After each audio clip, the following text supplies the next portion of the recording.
Көкірек тұштағы омыртқа сынған Самара Каримова жандандыру бөлімінде. Жол қырсығына қауылған Қырғыз Республикасының еңбек сіңірген артисті Самара Каримова жандандыру бөлімінде екендігін өздік бұлақтар білдірішкен.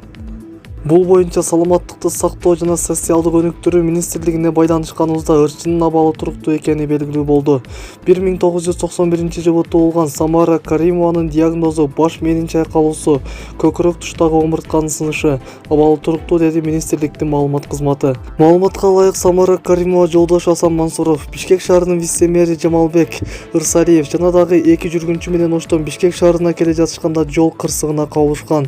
Буга чейин Самара Каримованын жол кырсыгына кабылганы маалымдалып, муну жолдошу Асан Мансуров тастыктаган.